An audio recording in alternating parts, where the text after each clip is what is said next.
Hello everyone and welcome back to another episode of Monster vs. Monster here on the D&D CR YouTube channel. My name's Andrew and I will be your commentator, battler, and, whatever, DM for the game. As of tonight's game, we have technically a Monster vs. Monster battle. Actually, it's more on the long lines of humanoid versus humanoid. And tonight's game, if you've read the description, we'll see that we have, not necessarily just the description, but the title as well. We have guards versus bandits today. And what's going on, you might ask? Well, why are we got guards versus bandits? I mean, what good D&D game doesn't have guards versus bandits to begin with? And in this little city street alleys, back alleys of maybe some slums or something, we have the city of Zabala Muga. And in that, we are going to be pitting the bandits, who may or may not be employed by Goodger the Tooth, being caught in the act of stealing or doing something nefarious by some town guards of Zabala Muga. If you have no idea what I'm talking about with this city name or who Goodger the Tooth is, check the description below and you'll find a link to the 1D&D livestream podcast. And, livestream and podcast, where my friends and I are playing 1D&D as a campaign, and we start off our campaign in the city of Zabala Muga with the notorious, or infamous, Goodger the Tooth as a patron of the players. And with that out of the way, I think we can basically get into some introductions here of our bandits and guards. So on the good or bad side, that is completely up to you to decide, we have our bandits, and because the tokens look like dwarves, I've given them all dwarf names. We have Rotgern, Bunder, Ermthrum, and Tormir. And over here on the guard side, we have some humans and some half-elves. We have Podaf and Nered, or Nerd as I like to call him, and then also Krazian and Zilphanis. These are our guards. Now, before today's episode, I did go ahead and double-check the CRs for our monsters, quote-unquote monsters, and even though they are rated at CR 1/8, they are actually technically, with some rounding up, CR 1/4. Now, that works for both our bandits and our guards down here, so luckily we don't have to worry about making any changes to the monsters here, since they are evenly rated, and we can go ahead and just fight them as is. So technically, even though they are printed at CR 1/8, I've gone through, checked them out, they are CR 1/4, and this is a CR 1 draft of 4 bandits versus 4 guards. So we have a pretty even match here. Now, if you are live in the chat, you can go ahead and vote for who you think will win tonight's game. We have the guards, so far with a 33% chance to win, the bandits with a 67% chance to win, and the outlier, the dark horse here, Croczilla of the Sewers. So, if any of my players are watching the game, they'll know exactly what I'm talking about there. And with that out of the way and introductions done, let's get into the match. A random bard, you're a nerd. Noises of guards taking 1d4 psychic damage. Ah, yes. I love that cantrip. That is probably one of the best ones for bard. Okay, so we have our introductions out of the way. Let's get into this battle, as I was mentioning before, because I got a little distracted, and go ahead and roll our initiative scores. So let's see what we have going on here. Well, not surprisingly, all of our guards are going first, with a 17, 15, 12, and 12 for the guards, followed up by a 10, 6, 6, and 5 for our bandits. That's some good news for the guards, and probably some bad news for the bandits. Now, just to double check here to show our viewers here what's going on. Our bandits have a scimitar and a light crossbow for their melee and ranged attacks, and our guards simply have spears, which when they are in melee will be dealing two-handed damage, but they can also throw it. And how many spears do they have? Enough. They have enough spears to finish this encounter. Also, on top of that, I would like to know, just so you all know, I have also increased everyone's hit points to the maximum of 2d8 plus 2, so that everyone here has a total of 18 hit points, so it's not just like, oh, one hit and they're dead, unless they crit. So, all of our monsters have a little bit more survivability because I felt like, let's go ahead and give them a little bit more than just average hit points.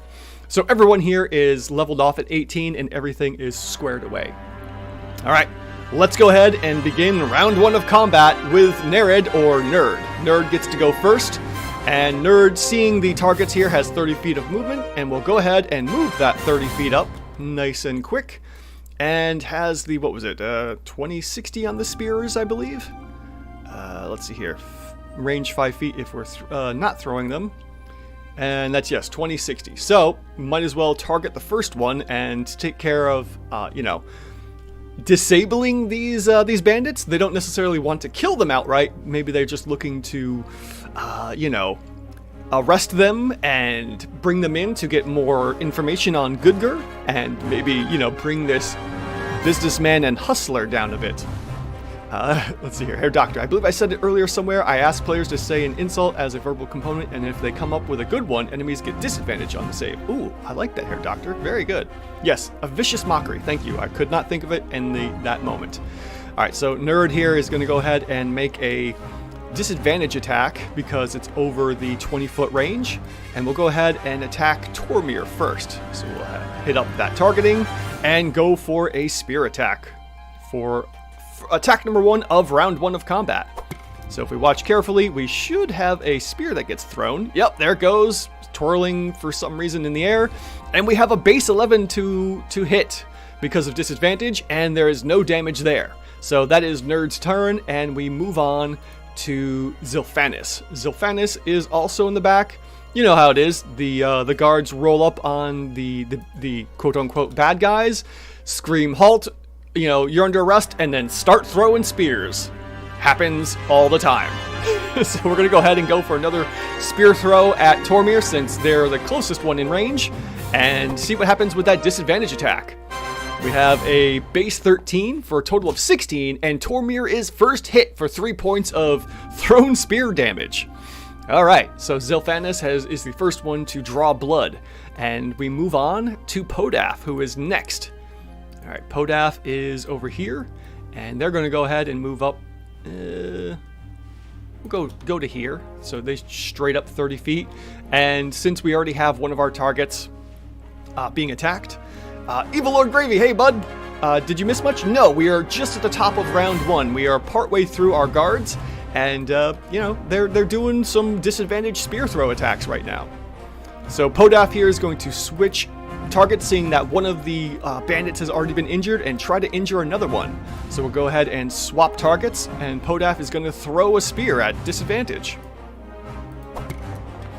Alright, so we have base 14 for a total of 17 to hit, and as that spear gets thrown with twirls and flourishes, deals 4 points of damage to Ermthrum, or just for short.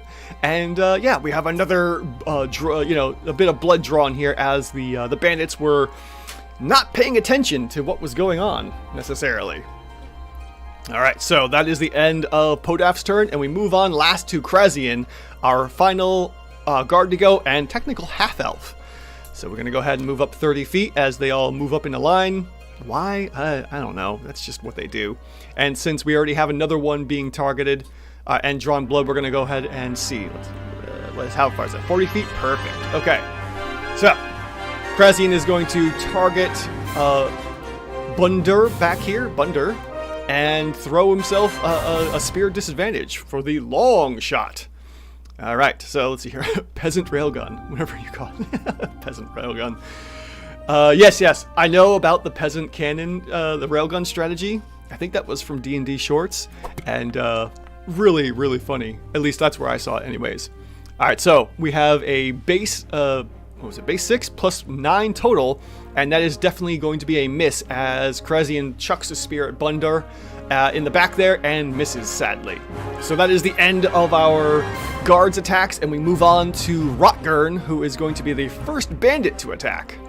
Alright, and because they have crossbows, and as we saw before with our bandits, let's see here, crossbows have quite a good range of 80-320, and they're definitely going to try and move away from that whole, being attacked with spears. And do they want to? Yeah, I mean they're bad. They're quote unquote bad guys. I hope the guards don't run out of spears. Yes, the guards will have enough spears. They have, how many spears do they have? Enough. Exactly. Thank you, Herr Doctor. They have enough, quote unquote. Alright, so Bunder is going to go ahead and target the closest, let's see here, the closest one. And we'll just say, we'll go for Podaf. And then we will go ahead and switch to our light crossbow. We are well within, no, let's not run right up there. And we'll go ahead and target with the light crossbow, which was 35 feet easily. So that's going to be easily within range. And the guards, have the disadvantage here because of the such short range for throwing spears. So they really need to get up close to be doing anything. But we're probably going to have a kiting situation here. So Bunder goes ahead and targets Podaf, shoots with a base 3, and misses with a total of 6, unfortunately. So Bunder misses and is going to start heading off into the city here. Well, since there's no reason to run and we have ourselves a basic loop, looks like we're going to be doing some laps here, people. So Bunder's going to go ahead and move 30 feet this way, and that will be his turn. All right. Oh, that was the wrong person. It was supposed to be Rockern. Okay, so same difference. Not really all that big of a difference here. So Rockern's going to go ahead and move, and then we go to Bunder, who will now do the same thing. We'll just switch the targets, whatever. If my players did something like that, I'd enforce Raw and make it a 0-2 to attack 20 normal range. Okay. Bunder.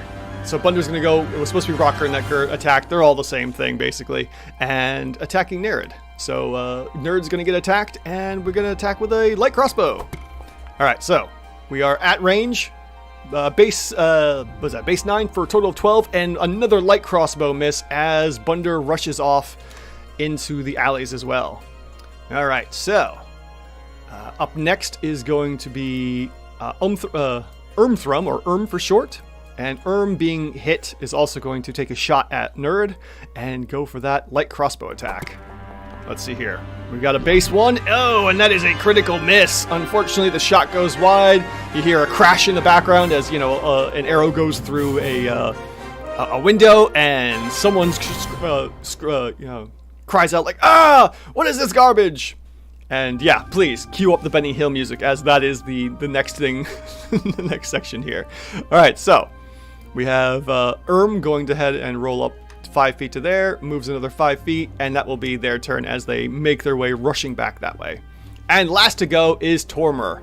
And Tormur will, we'll just say we switch up the attacks here. He's going to go for Podaf. I don't remember who actually hit Tormur. Doesn't really matter at this moment. And they're going to go ahead and attack with their crossbow. Okay, so I gotta switch targets to there. Perfect. And light crossbow attack. All right, base 12, total of 15, and that misses as well. Oh, I used the wrong person. Let's see here. So 15 doesn't matter. It was Tormur attacking, even though it looked like it came from Erm. And wow, they've got... Okay, so they have the AC advantage, and they've got the range advantage here. It looks like we're gonna have a very, yeah, this is going to be an interesting fight as they run through the cities of Zabala Muga. With a name like Rotgerm, you have to wonder if his parents were secretly hoping that he'd become a petty crook. That's a really good question. Alright, so we are at the bottom of round 1. We have a couple bandits that have been hurt by some lucky throws of spears at disadvantage from our guards, as the guards continue to chase down the bandits here and try to maybe arrest one or two to see what's going on. Alright, so moving on to the top of round 2, we have Nerid, or Nerd for short. So Nerid's going to rush up the 30 feet. Wow, really getting the distance there. How in the world did they get so lucky with that? And goes in for another attack, probably attacking Tormur, since Tormur is right there. Okay. So we're going to go ahead and take an attack with a thrown spear. And this time at base. Oh, and throws another spear, critically missing. We'll say that as Nerid's rushing up, he grabs a free spear off the ground and then goes to chuck it and just kind of trips up on himself. And just does not hit with a total of 4, unfortunately. And Nerid, flushing in the face, passes his turn on to Sylvanas, who is next. Sylvanas is going to go ahead and, let's see here, 15 up to 30 feet. And we'll do 30 feet right there. and is going to go ahead and take a toss at Tormir as well, since Tormir hasn't been hit by anyone this turn so far. I mean, come on, his name is Mold Ugly Face. Yes, that is a good reason to be a crook if your parents were that vicious about it. Alright, so line of sight ways. Tormir should technically get a +2 AC bonus because of this. So we're gonna go ahead and say, why is this closed? Oh, there we go. Okay. Cover. Half cover. We're gonna give him half cover because of well, not him. There we go. We're going to give Tormir half cover because of line of sight issues and not being able to get, perfectly past Nerid there. Nerid's a little bit in the way. And we'll chuck another spear now that we've got everything lined up here properly. Okay, so we got ourselves a base roll. We are just within the 20. That's going to be base 6 as that spear wobbles on out to attack Tormir, and we miss with a 9. Okay, so that is, again, unfortunately, Zilphanis' turn, and we move on to Podaf. Okay, Podaf comes rushing up 30 feet and takes a throw at Tormir as well, since he is the closest bandit here. And will roll at disadvantage for a base of 6, and also rolling a 9, which is another miss, as these guards just continue to shout, "Stop, you're under arrest, stop!" And I guess he fell onto a brick when he was young. Oh no. Okay, let's see here. Get rid of that effect for half cover, because we don't need that anymore. And we move on to the last of our guards here, who's going to be Krazian. Alright, Krazian moves up 30 feet, dashing up there, and also chucks a spear at Tormir. Tormir rolls at disadvantage. With a base 6, we have once again another 9, and you've got, like 3 spears neatly right in a row. It's like 1, 2, 3. And poor Tormir's like, "Ah! Oh no!"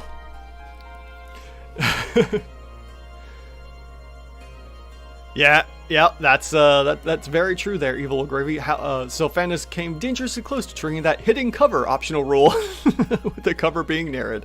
Almost. Okay, we could also make the good, the bad, and the ugly jokes now. Please do. That would be fantastic. So, for round 2 of our guards, no damage was done, even though they are obscenely close here, with one guard being only 10 feet away, and the others being, 25 feet? 30 feet? So, surprisingly, no damage done to the bandits. Now it's the bandits' turns, as we move on to Rotgurn. Rotgurn is, let's see here, Rotgurn is, let me make sure, oh, perfect, got him right here. And we'll say we're going to go ahead and target Podaf, who is not too far away. And because of the stalls and line of sight, I'm going to give him... Podaf's also going to get partial cover here. So we're going to go ahead and get us some cover. Let me see, is there somewhere quick for that? Is that in others? Ah, there we go. Perfect. Okay, so Podaf has partial cover now because of line of sight issues. And Rotgurn's going to go ahead and make an attack. Okay, so let's get to the proper person and make that attack. Evil Lord Gravy, so we're just running around at range, shooting javelins at one another? What is this, Fire Emblem? It really is ELG. That is the unfortunate part of this, when you keep everyone at range. Alright, the light crossbow attack. Oh, good lord.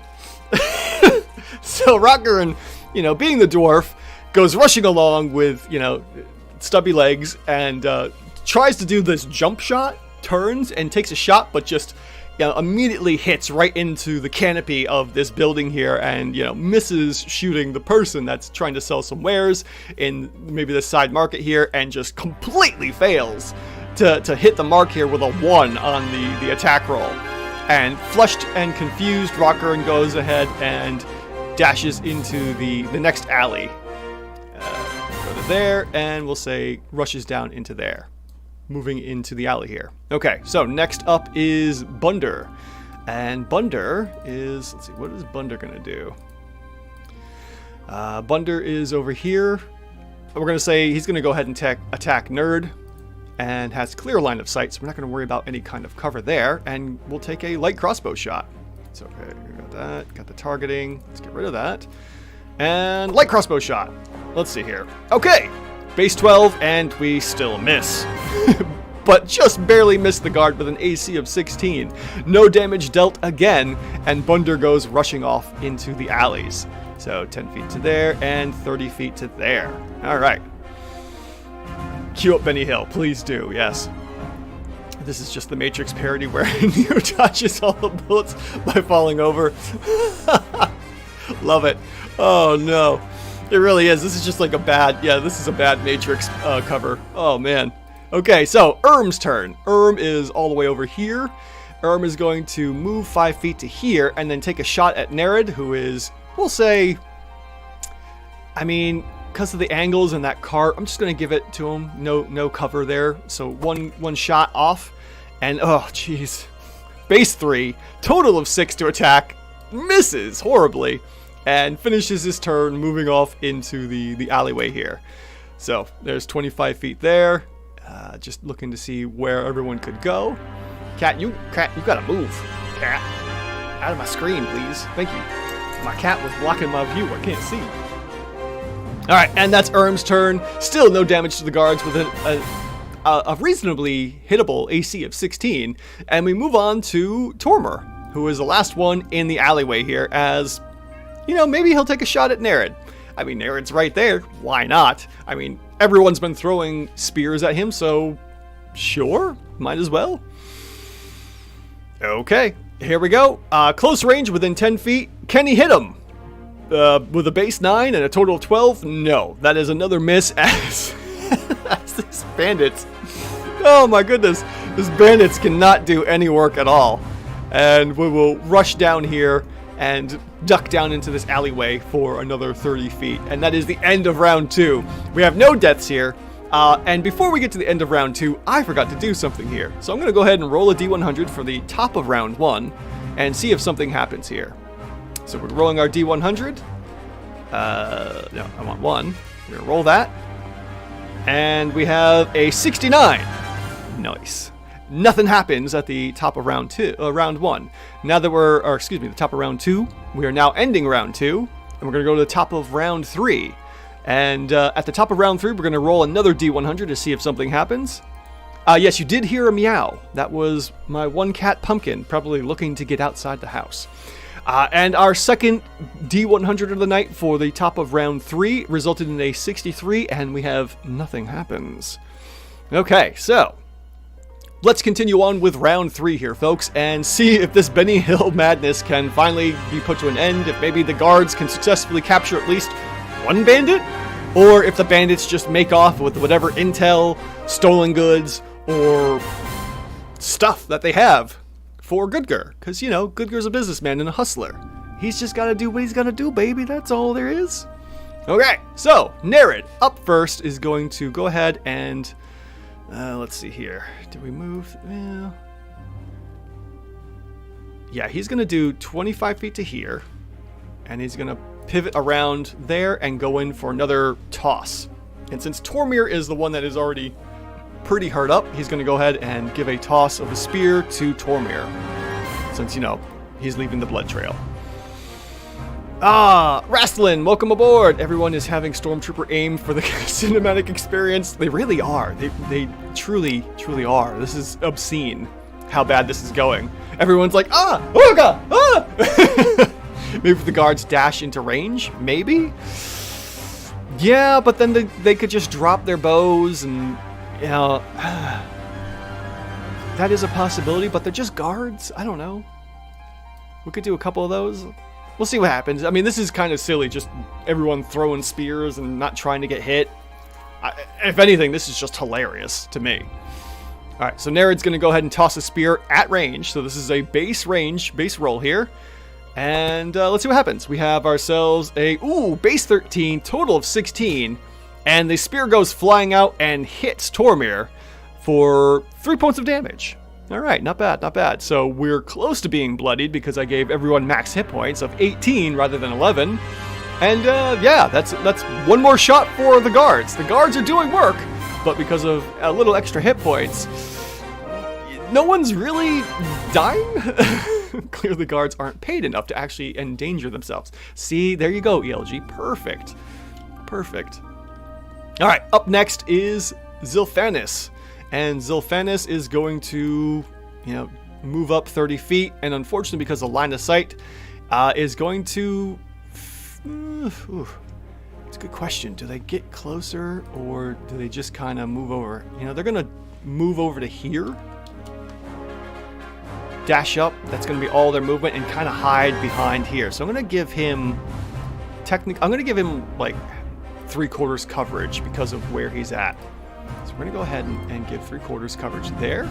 Oops. Ah, bugger. Come on. Let's close these up. I don't want those. That's what I want. Perfect. Okay. So Zilphanis is going to kind of duck behind the corner of this building here and give himself 3/4 cover in case someone wants to attack. And then we'll see what happens since Zilphanis somehow became invisible in the combat tracker. Let's see here. Herr Doctor says, I imagine the guards would be more coordinated than just running around, like cut off their escape, maybe? Yeah, I mean, technically we could have done that. Could have. I mean, we'll see what happens in a little bit. That could be issued out if, Krazian and Podaf are down here. We'll see what happens. Wrestling. I don't think they're confident or trained enough to dash right into a potential 4-way slam. Totally we'll see dashes if they're really lagging behind. Certainly, yeah. That's a good possibility here. I mean, they're just city guards. They're a little better than common people, with intelligence of 10 and a wisdom 11. Maybe they weren't trained that well. I don't know. Zilphanis is going to have a nice long career. You can always count on someone whose first instinct in danger is to dive behind a wall. That's very true. All right. So diving behind a wall, Zilphanis' turn is done. We have Podaf, who's going to come on up here. Let's see, Podaf. Podaf is definitely lagging behind. So maybe Podaf does get the idea to dash around and maybe cut them off. Let's see here. Is he smart enough? They have a... Let's see here. What's their intelligence score? Intelligence is a 10. I'm gonna give him I'll give him a 50-50 chance of coordinated attacks here. Let's see what happens.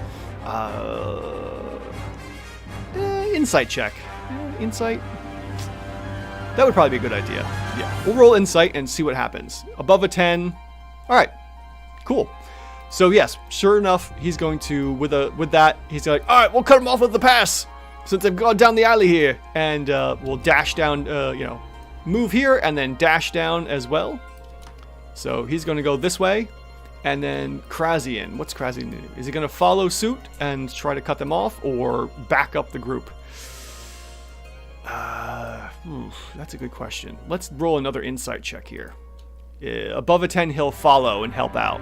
Because right now, the bandits think they're being chased by all of them. All right, so we have a total of 16. Krazian is also going to go and dash down that way to help out Podaf. So there's 30 feet to there, and then another 30 feet to here. So yes, they do split up. They do split up. And now it's that one Scooby-Doo hallway scene.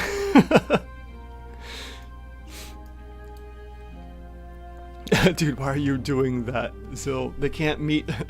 They can't meet. Bet me behind this wall, you idiot! They can't get me behind this wall. Yep, exactly. Yeah, anyone that tries to attack there is gonna have some disadvantage in the attacks as well. Probably half or 3/4 or half, depending. All right, so that's the end of our guards' turn, as some of them split up and tried to block them off at the pass. Rockern's turn. Where's Rockern? Rockern's right here. All right, so between Nerid and here, I'm going to give Nerid a little bit of, I'm going to say, because of the lines of sight here, I'm going to give him half cover as the attack goes off. And Rockern is going to go ahead and attack Nerid, since he's technically closer and a little easier to see. And not completely behind a wall. All right. So, light crossbow attack. Let's see if we can hit. Oh, and jeez. All right, so base 3, total of 6 points of damage, and Rockern is going to continue rushing along here. So 15, 20, 30 feet. Okay. And runs off deeper into the alleyways here. Up next is Bunder, or we'll just go with Bun for short. And because of angles, Nerd's going to get himself upgraded cover. Nope. There we go. Let's switch that. And we'll have 3/4 cover there. And Bunder is going to go ahead and give an attack on Nerd. So since we can see Nerd a little bit, it's not going to be helpful, but we'll see what happens in a moment. All right, so base 13, total of 16, but because of that 3/4 cover, still have another miss. All right, so Bunder moves up 5 feet and dashes up 30 feet down into the alleyways here. All right, up next is Ermthrum. And Ermthrum, what is Ermthrum going to do? Oof, yeah. Because of line of sight issues, can't really see anyone, and is just going to yoink down the alleyway here and dash away. So 30 feet there, and another 5, 10, 30 feet to there. So Ermthrum is going to see y'all later, suckers, and just take on off. And now we have Tormer. Tormer is last to go here, kind of lagging behind, but because he has a good clear shot, he's going to take a chance. And let's see here. Line of sight, pretty much open space. I'm going to go ahead and say that there's no cover for Nerid here. And we're going to get rid of the cover completely, and Tormer's going to get one open shot at him. All right, let's see what we got going on here. Base 11, total 14. That's another miss because of the armor, and the crossbow shot just plinks off the chainmail. And Tormer just curses the days and rushes off to go meet up with the group. All right, we're at the bottom of round 3 here. Not a lot going on. The guards have now split their losses and are going to attempt to catch the bandits in this alleyway here. If we zoom out, you can see our guards are trying to cut them off the pass, but with some alleys here, it looks like our bandits might be able to make an escape one way or the other. We'll see what happens in a moment. Catching up with chat, we have Hair Doctor. Dude, oh yeah, we read that one, and I can imagine a cat walking by with all of this flying around it, weapons missing it, and it's not giving a frick. No, not at all. Not at all. The cat's just like, whatever. Maybe we have it wrong. Maybe Nerid is just an unassailable titan of a man. Maybe that's exactly it, ELG. I'm gonna say probably the case. All right, so bottom of round 3, we transition to the top of round 4, and I have a D100 to roll. Let's see what we get. Hello, Carl. Thanks for joining up. Poggers indeed. We have a 57 on the D100, and nothing happens. All right, moving along, we go to the top, and Nerid, who breathes a sigh of relief after being attacked a few times and, maybe a crossbow bolt sticking to the side of the house, continues to chase down the bandits and will stop right about here, toss a spear at Tormer, because, they have enough, and we'll go ahead and for the attack. So let's get rid of the targeting there and chuck another spear at Tormer at base range. So we have base of 3, total of a 6, and that spear goes flying and totally misses, unfortunately. And then Nerid is going to take 5 feet and get up against the house here for partial cover. So, because of the cover and whatnot, I'm going to say, that's 3/4. Easily 3/4 cover being up against the house. And that will be the end of Nerid's turn. Sylphanus is next, and Sylphanus is going to also lose their cover and then start rushing up. So 10 feet to there, 25 feet to, we'll just go 30 feet to there. That's 5, 10, 15, 20. Perfect. So they go for a spear chuck against Tormer. Oh, and that is a base 17. Total of 20 to hit. We have a dirty 20, and that'll be 6 points of damage to Tormer, who is now bloodied. Someone soon to be a level 3 character. Exactly, Wrestling. Oh no. And ELG, is this what it looks like when everyone has plot armor? Plate armor? Yeah, I think so. Andreas Husfeldt, thank you for joining. Do you ever stream earlier? This is pretty far past my bedtime. I like it though. Yeah, unfortunately I can't because I'm on the east coast of the US. This is the best time I can do it because I unfortunately work all day and then I come home and stream now. So this is about as early as I can do it, sadly. But thank you for joining, and there's always the videos later on if you want to watch them, after the fact. But thank you so much for stopping by. Alright, so, Sylphanis has bloodied Tormir, and Tormir is now officially bloodied, so we'll see what happens, what he does. Probably going to start just rushing for his life. And then Podaf. We have Podaf over here, who is going to, let's see here, 25, we'll do 25 feet to 15 feet to there, and we have a cat yelling at me in the background, so there's 15, 10, perfect, 30 feet to there, trying to cut them off at the pass. Ooh, we are going to hide that because we're getting spammed by a website here. And then, let's see here. So that's Podaf's turn as he dashes up, and we have Krazian next, who is going to try and keep up 30 feet to there. So that's their move action, and then a dash action as well. And dashing 30 feet up to there. Alright, so that is our guards' turns. And we move on to our... Where are we here? We move on to our bandits at the middle of round 4 here. And technically our bandits, while they are losing because poor Tormir is doing not so good, I think enough is enough, and they're going to start dashing to get out of here. Here, Doctor, thank you for catching all those too. Let's see here. So, what we got? Rockgurn. Rockgurn is dashing. He's had enough of this. Time to get out of here. 15 feet. We're going to go 30 to there. And then another, let's see here. We'll say 30 feet to there. So he's going to attempt to go there. That's his turn. And then Bunder. Bunder is up here. Bunder is going to also dash as it's they're saying like, hey, time to go. Let's get out of here. So 30 feet to there. And then not realizing what's going on, he's going to take another route and gets surprised by the guards here. And he's like, oh no. And then we have Erm. Erm is up next, and Erm is going to hear the shouts as one is split, and he's going to dash over to here. And then another 30 feet to that. Yes, it does, Herr Doctor, unfortunately. So, Ermthur is taking a dash down this alleyway into some buildings, it looks like, as Bunder is, unfortunately, blundered his way into the guards. And Tormir. Tormir is going to lag behind 10 feet to here, another 10 feet to there, 10 feet to there, so that's his move action, and then a dash to here. Okay, so, bottom of round 4, we're going to the top of round 5 here, and we're going to do ourselves another D100 roll to see if something happens. Oh, Mr. Michael Andrews, hello, buddy, haven't seen you in a while, thanks for joining. Your CRT is unlimited. Nice thing is, if the guards can close in melee, they can declare non-lethal attacks and try for prisoners. Very true, yes. Alright, so, we're gonna, at the top of round 4, we're going for that special roll, and we have a 53. Nothing happens with a 53. Okay. So, top of the round, we have Nerid. Nerid is way back here, and hearing the dashed rushes, it's going to, first off, lose the 3/4 coverage, and then start dashing as well to catch up. So, 20 feet to there, another 10 feet to here, and then dashes to try and catch up.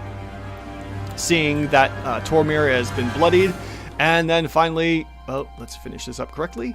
We go to Sylphanis, who is going to dash, move 30 feet to there, and then another 30 feet to here, catching up. Come on, get going. There we go, perfect. All right, up next is Podaf, who is going to assess the situation and see about, yeah, we're going to do that because he's going to go after Tormir here. And Bunder has the option to do an attack of opportunity, but because he has the crossbow drawn, isn't going to do anything. Rasslin, I also see stairs they can rush up for some potential rooftop escapes. Yeah, they could do that totally too if they wanted to. There's lots of things going on here, which is pretty cool. Alright, so how far did Podaf move? I think he moved enough, right? I wasn't paying attention to the movement, unfortunately. Yes, alright, so goes in and goes for some non-lethal damage to try and subdue. Yeah, we'll see what happens here. Okay, so going in for a regular spear attack is going to try and subdue Tormir. Oh boy, we have a natural 20. First natural 20 of the night, and critically hits for 11 points of damage. Tormir's dead. Oh no! We'll say it was a good clock upside the back of the head, and maybe a little too much so. as Podaf, you know, rears back is like, oh no, what did I do? And, you know, really clocks out Tormir here, who is unconscious on the ground. So that is Podaf's turn, and Krazian is up next, and Krazian is going to attempt to go for a grab on Bunder. So we'll go ahead and do an opposed check here, since we're not playing 1 D&D rules, and you know, we'll have them do some roll-offs here. So Krazian's going to go for a athletics check to try and grab on. So that's going to be his check. Ooh, we have a dirty 20 there. And going to grab Bunder. Bunder is attempting to not be grappled. And let's see here. What we got? What's the better one? Acrobatics with a +1 or athletics with a 0? All right, acrobatics it is. Trying to duck and dive out of the way with a 2 and a failed roll. Oof. You know, Bunder has been grappled, unfortunately. So we'll go ahead and hit that up. So, Bunder is now grappled, and with that, we are going to basically end round 5, punked at MP3, for sure. Yeah, really, ELG, something had to give. Something really had to give here. Rockgurn says, you know, screams out, "We'll avenge you, buddy!" And just dashes off into the alleys and off the map. Followed by... Oh, what happened there? Oh, there we go. Okay. Ah, come on now. Followed closely by Irmthur, who is next. We'll see what happens here. Rockgurn has finished his turn going off the map. Bunder is up next, and Bunder... Ooh, no, you're not dead, Bunder. Get out of here. Bunder is going to attempt to escape the grapple and then get out of here, because he has no movement at the moment. So he's going to try and break free with another acrobatics check. So that's going to be a 17 total versus Krazian's athletics to hold on to him. And, oh, that's an even. So, who wins this? The defender? Or the, I think the, doesn't Bunder win this? I don't think I've ever seen anyone as unlucky as these bandits. What god did they piss off to deserve this? That's a really good question, ELG. Question I have right now is, who wins in a tie for athletics escape check? I think it's going to go to Bunder, right? Because he's the one trying to break free. I mean, if he was attacking and we hit the AC, that would equate the, you know, that would work as well. They pissed off Nerid. They really did. Well, rerolls? Yeah, Andreas, we could do a reroll. That would be the easiest way to do it, honestly. So we'll go for a reroll. Alright, we'll do that instead. So athletics here for Krazian with an 11. And then Nerid with acrobatics of 9. Okay. The one attempting wins. Yeah, that's what I thought, Hair Doctor. Thank you. You know, we're going to go with that because I'm pretty sure that's how it would work. I mean, like I said, if you're attacking someone and you hit their AC, it still hits. So, we'll go with that. Alright, so with that, regardless, we have our 15-foot, 20-foot movement as he breaks free, goes in for another 10 foot and tries to dash off this way. Alright, up next is Irmthrum, and Irmthrum is also going to just quickly move off the map, and that is the end of the bandits' turns as they are escaping. Darn it, I did it again. And lastly, we have Tormir, who is, you know, because he's dead, let's make a constitution save and see what happens. If the contested result is in a tie, the situation remains the same as if it was before the contest. Thus, one contestant might win the contest by default. Let's see. So, if the contestant results in a tie, the situation remains the same as if it was before the contest. So, then he can't break free. But, yeah, I make it so... Okay. So then, technically, Bunder is still grappled. We'll go with that, then. Because of the roll, too, with what Andreas suggested. I like both of them. I'm not entirely sure which was which. Couldn't quite remember. Yeah, that's right. Could have done an attack of opportunity. But we're going to say that the grapple's still holding. So we have 2 bandits that have been captured. Alright, so with this, as we end the round 5, as half of the bandits escape, the guard wins by default. Yeah, I think so. It's really weird. We're going to do a death save for Tormir here and see what happens. Because he did get critically hit. right, Constitution check. Ooh, 16 to a 17. Not bad. So that's 1 death save. And I'm sure what happens is that the guards rush in and, I guess, help. They recover, revive Tormir to 1 hit point. And Tormir survives. But unfortunately, he's been captured. So they come in and they get captured and they're going to be brought in for questioning. All right, and that final roll of the night, as we end round 5 and technically go into the top of round 6, what happens on this D100? Ooh, 66. Nothing happens. All right, everyone. That's it for tonight's Monster vs. Monster, or technically Humanoid vs. Humanoid. And let's take a look at the results here. We're going to end the poll here, and it looks like 23% of you voted for the guards, that the guards would win. 38% of you voted for the bandits, and 38% of you voted for Croczilla. Unfortunately, our guards win, and 23% of you that voted did get this one right, that the guards would come out victorious. They are our winners for tonight's Monster vs. Monster game, and now they get to question the bandits about Gudgur the Tooth and what he's been doing here in Zabala Muga. This may or may not affect my campaign, the one D&D campaign I do on Tuesday nights, which will be tomorrow, provided everything goes according to plan. Execute roll 66. I wish I knew what that was, to be honest. So, once again, thank you all so much for joining me on this Monday night or Tuesday morning if you're in Europe right now, which I know a few of you are. A+ stream maximum hijinks. Yes, it really was a lot of hijinks. So much fun. Thank you all for joining here. Evil Lord Gravy, Andreas Husfeldt, let's see here. What was it? Mr. Andrews, Michaels Andrews, Rastlin, and who else? I think that's everyone. Rastlin, Mr. Michael Andrews, Evil Lord Gravy, the Hair Doctor. Thank you all so much for joining me. You guys are all amazing, chatting with me as we watch this Monster vs. Monster battle. I appreciate it. You guys are awesome. If you've watched this later on as well, you guys are amazing as well.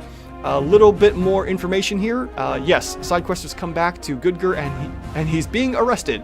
That's what Hair Doctor's hoping. Yes, once again, if you're curious about who Gudgur the Tooth is and what the city of Zabala Muga is all about, please check out my 1D&D live stream and campaign I do at Tuesday nights at 6 p.m. Eastern Standard Time. You can find the link in the description to get caught up on the 4 current episodes we have right now. We should be playing again tomorrow night if, provided all my friends can make it, my friends and family. And, we're just having some fun playing and testing out the 1D&D rules live and actually trying them out rather than just reading the rules and saying like, hey, yeah, this sounds good, but I didn't get a chance to play it. On top of that, also for the business, we have ourselves the virtual and tabletop here is Foundry. I highly recommend anyone getting themselves the license for Foundry. It is a fantastic virtual tabletop.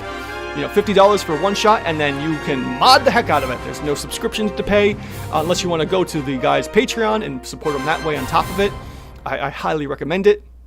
And then the battle map here is by Neutral Party. You can find the links in the description. Neutral Party at Patreon. I support these guys. I think their maps are fantastic when you need something not too specific. I really like the generic look of a lot of these maps. So if you need woods or sewers or cities or mountaintops, Neutral Party on Patreon is a fantastic resource. These maps are just beautiful. Chef kiss. Also, the names were created from fantasynamegenerator.com, so if you like random names or if you're, terrible with creating names like I am, fantasynamegenerator.com is a great place to go and get all of your random names that you need for cities, countries, people, places, things, whatever. They've got pretty much everything. It's fantastic. So, I think that's pretty much the business. Thank you all again so much for joining me, and as I generally say, next up, Drow versus Shatterkai. So mote of the same. Yeah, a little bit of the same there. That's going to be next Monday's game. We're going to have, Darker Elves versus Shadowy Elves? I don't know. It should be an interesting one. But, come join me back next Monday for another Monster vs. Monster, again at 6 p.m., generally 6 p.m. Eastern Standard Time. If you'd like to get up-to-date information about what's going on, please do join the Discord. There's a link in the comments here, pinned at the top. And, tomorrow, also, come join me for a 1D&D live stream campaign.